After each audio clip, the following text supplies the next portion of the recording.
नमस्कार. तर इंद्रायणी या मालिकेच्या आजच्या भागात आपण पाहणार आहोत की नारायणी तिच्या खोलीत काहीतरी काम करत असते. तेव्हाच तिथे प्रेमनाथ येतो आणि नारायणीला आवाज देतो. तेव्हा नारायणी प्रेमनाथला विचारायला लागते की काय हवं होतं का. तेव्हा प्रेमनाथ थोडासा विचार करतो आणि म्हणतो की नाही काही नको, करा तुम्ही तुमचं काम करा. आणि तो पुन्हा थोडासा विचार करायला लागतो आणि पटकन येऊन नारायणीजवळ बसतो आणि तिला म्हणतो की आम्हाला थोडंसं बोलायचं होतं तुमच्याशी.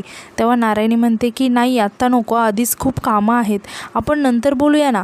तेव्हा प्रेमनाथ म्हणतो की नाही आत्ताच बोलायचं आहे, आधीच खूप उशीर केला आहे आम्हाला अजून उशीर नाही करायचं आहे, आत्ताच बोलायचं आहे. तेव्हा नारायणी आश्चर्याने विचारते की अहो काय झालं आहे, असं का बोलताय.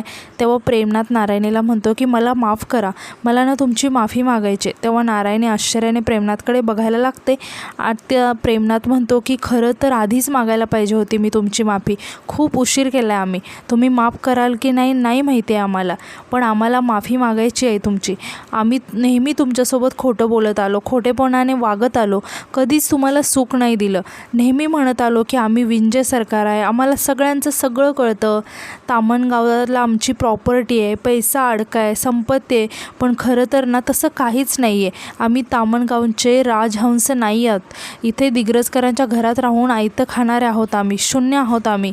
तेव्हा हे ऐकून नारायणी खूप इमोशनल होते आणि प्रेमनाथला म्हणते की अहो असं काय बोलताय, मी कधी काय बोलले का तुम्हाला.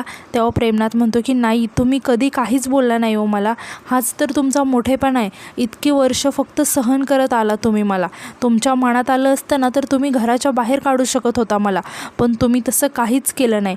तेव्हा नारायणी म्हणते की अहो तुम्ही माझं सौभाग्य आहात, तुमच्यामुळेच तर अस्तित्व आहे माझं, तुम्हाला घराबाहेर कशी काढेल मी.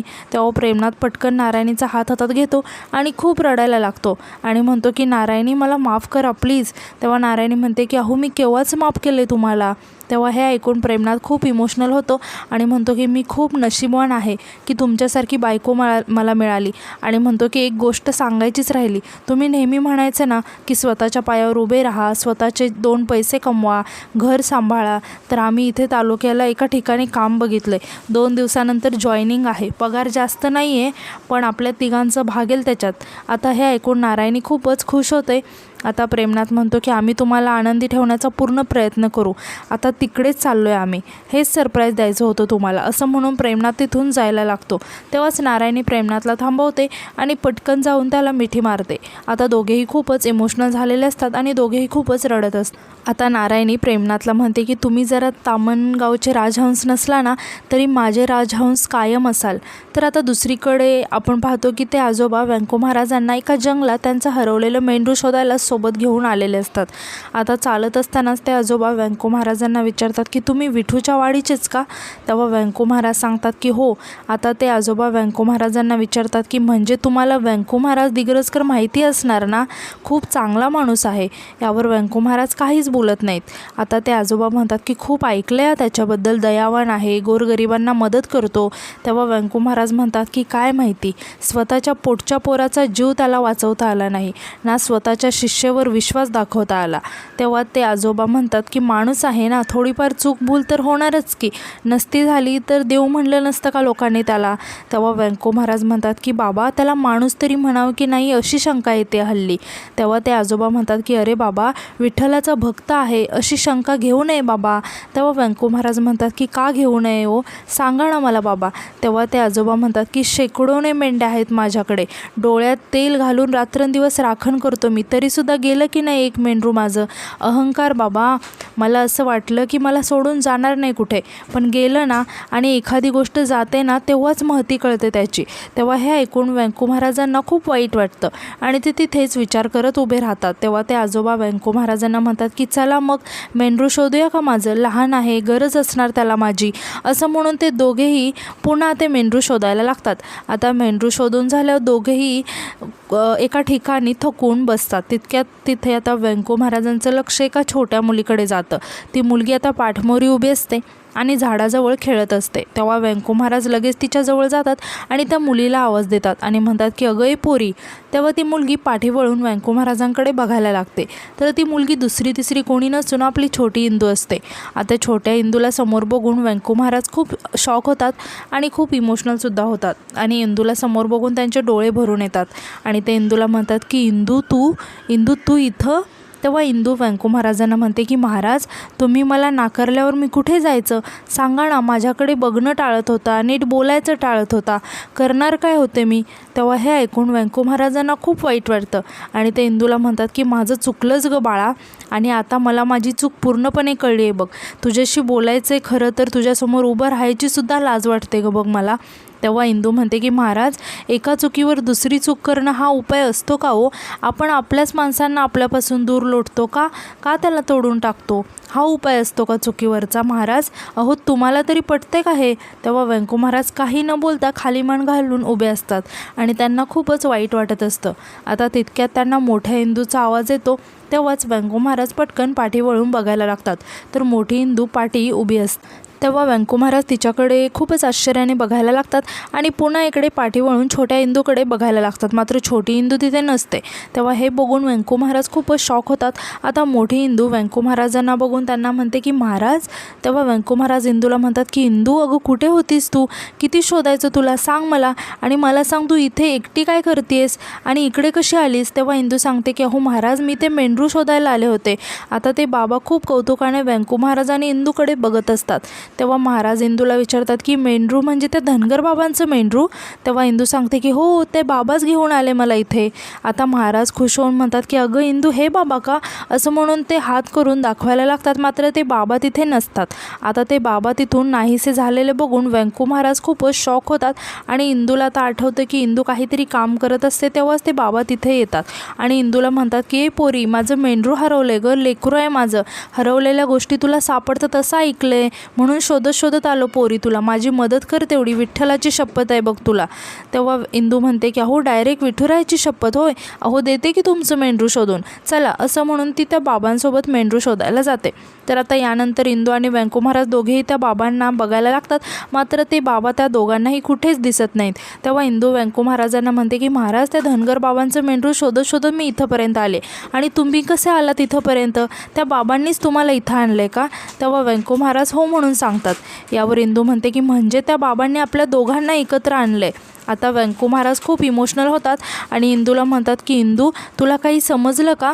इंदू, विठुरायाने माझे डोळे उघडले, मला माफ कर गं इंदू, माझ्या हातून खूप मोठी चूक झाली बघ, मी तुला समजूनच नाही घेऊ शकलो. अगं संवाद तोडून कुठल्याही प्रश्न सुटत नाही आहेत हेच समजलं नाही मला. वा इंदूला सुद्धा आता खूपच वाईट वाटतं आणि ती महाराजांना म्हणते की मी पण तर तीच चूक करत होते ना महाराज. आणि ती व्यंकू महाराजांना सांगायला लागते की आता ते बाबा तिला विचारत होते की इथे एकटी राहतेस का तू, म्हणजे माझ्या त्या चुकलेल्या मेंढरासारखं झालं आहे का तुझं, आणि घर कुठे आहे गं तुझं, आणि तुला सांगायचं नसेल तर नको सांगू मला, माझ्या मेंढराची काळजी आहे, कुठे गेले ती, काय करते, माझं इकडं अन्न पाणी गोड लागत नाही, मला लक्ष लागत नाही कशात, घरच्यांना माझी काळजी आणि मला माझ्या मेंढराची काळजी. आणि सांगतात की काय झालं माहिती आहे का, मी जेवायला बसलो होतो आणि तोंडात घास घ्यायच्या आधी लक्षात आलं की पाणी नाही, मग मी विहिरीवरून तांब्या आणला आणि बघतो तर काय भाकरी नाही. आता ही बसली होती शेजारी उपाशी, मग मला संशय आला, मग मी ओरडलो तिच्यावर, काय बोलली नाही, गप्प होती, पण तिच्या डोळ्यातलं विश्वासाचं पाणी बाहेर आलं आणि गेली मला सोडून. आणि नंतर कळलं की कुत्रा होता एक, त्याने भाकरी खाल्ली, म्हणजे केलं एकाने आणि मी रागवलं दुसऱ्यावर, खूप मोठी चूक झाली बघ माझी. पण माणूस आहे ना, चूक होणार की नाही, मग आता मी चूक केली म्हणून दुसऱ्याने चूक करायची का. आता हे सगळं इंदू ऐकत असते आणि तिला खूपच वाईट वाटत असतं. आता ते बाबा म्हणतात की मग आम्ही बाप आहे म्हणून लेकराच्या चुका पोटात घालायच्या आणि लेकराने एकदम निघून जायचं, माझं चुकलं, पण माझ्या मेंढीने अशी चूक केली, पण ती मेंढी आहे, तिच्याकडे बुद्धी नाही आहे, पण तुझं तर तसं नाही ना झालं पोरी. आता हे सगळं आठवून इंदूला तिची चूक लक्षात येते आणि ती व्यंकू महाराजांना विचारायला लागते की ते बाबा कुठे गेले असतील ओ महाराज. तितक्यात त्या बाबांचा आवाज इंदूच्या कानावर पडतो. ते बाबा इंदूला म्हणतात की इंदूताई. तेव्हा आता तो आवाज ऐकताच व्यंकू महाराज आणि इंदू खूप खुश होतात आणि त्या आवाजाच्या दिशेने धाव घेतात. आता दोघेही धावत असतानाच इंदूचं अचानक लक्ष एका झाडाकडे जातं आणि ती तिथेच थांबते आणि त्या झाडाकडे बघून ती खूप इमोशनल होते आणि व्यंकू महाराजांना आवाज देते. तर व्यंकू महाराजसुद्धा त्या दिशेने बघायला लागतात, तर त्या झाडाखाली आपला विठुराया उभा असतो. आता विठुरायाला तिथे समोर बघताच इंदू आणि व्यंकू महाराज खूप इमोशनल होतात आणि दोघेही विठुरायासमोर हात जोडतात. आता इंदू म्हणते की विठुराया, तर व्यंकू महाराज म्हणतात की पाठी राखा. आता दोघेही धावतच विठुरायाजवळ जातात आणि विठुरायाच्या पायावर डोकं ठेवतात आणि दोघेही खूपच इमोशनल झालेले असतात. तर आता यानंतर आपण पाहतो की आता आपला विठुराया मंदिरात परतलेला असतो आणि सर्व विठूच्या वाडीतील मंडळीसुद्धा मंदिरात आलेली असतात.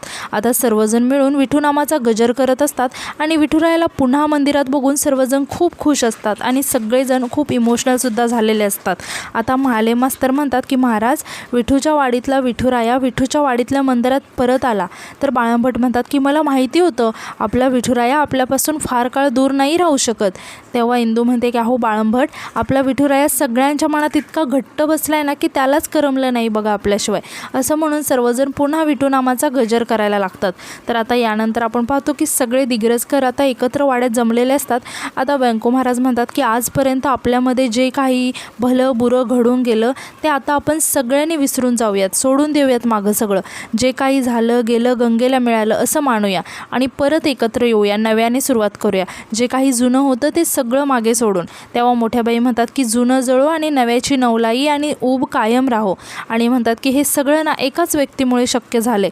आणि त्या इंदूजवळ जातात आणि म्हणतात की आपली इंदू, असं म्हणून त्या इंदूला स्वतःजवळ बसायला सांगतात. तेव्हा इंदू आता मोठ्या बाईंजवळ बसते आणि ती खूपच इमोशनल झालेली असते. तेव्हा मोठ्या बाई तिला म्हणतात की घरची लक्ष्मी आहे आपली इंदू, तर सून नाही तर मुलगी आहे माझी ती. तुझ्यामुळे घरावर आलेली सगळी संकट विघ्न दूर झाली बघ. आणि म्हणतात की अधोक्षजला इतकी चांगली बायको ना 7 जन्मात, आणि त्या गप्प होतात आणि म्हणतात की नाही नाही नाही 7 जन्मात नाही 100 जन्मात मिळाली नसती. तेव्हा यावर आता सगळेजण हसायला लागतात. आता अधू म्हणतो की अगदी बरोबर बोलतेस तू आई. तेव्हा मोठ्या बाई म्हणतात की मी फक्त बोलत नाही तर खरंच सांगते आणि तू पण नुसतं बोलू नकोस, तिच्यावर विश्वास ठेव. तेव्हा अधू आता पटकन उठून उभा राहतो आणि म्हणतो की हे बघ. आणि तो इंदूला म्हणतो की इंदू, कान पकडून तुझी माफी मागतो. आता याच्यानंतर पुढच्या 100 जन्मात असं कधीच नाही होणार बघ तुझ्यासोबत. असं म्हणून तो इंदूजवळ जातो आणि तिचा हात हातात घेत तिला म्हणतो की इंदू, मी नेहमी तुझ्यासोबत असेल, कधीच तुझ्यापासून दूर नाही जाणार आणि तू पण मला कधीच सोडून नको जाऊस. यावर इंदू हसायला लागते आणि आजचा एपिसोड इथेच संपतो. तर उद्याच्या एपिसोडमध्ये आपण असं पाहणार आहोत की इंदू मंदिरात कीर्तन करत असते आणि बाकीचे सर्वजण कीर्तन ऐकण्यात मग्न झालेले असतात. आता तिथेच श्रीकला तोंडावरती शाल पांघरून आलेली असते आणि ती कीर्तन करत असलेल्या इंदूकडे खूपच रागाने बघत असते. आता ती हळूच तिच्या जवळचा चाकू काढते आणि धावतच इंदूजवळ जाते आणि तो चाकू तिच्यावरती उगारते. तेव्हा हे बघून सगळेच खूप घाबरून जातात आणि आजचा एपिसोड इथे संपतो. तर आजचा एपिसोड तुम्हाला कसा वाटला हे कमेंटमध्ये नक्की सांगा आणि उद्याच्या नवीन एपिसोडसाठी आपल्या चॅनलला सबस्क्राईब करायला विसरू नका. धन्यवाद.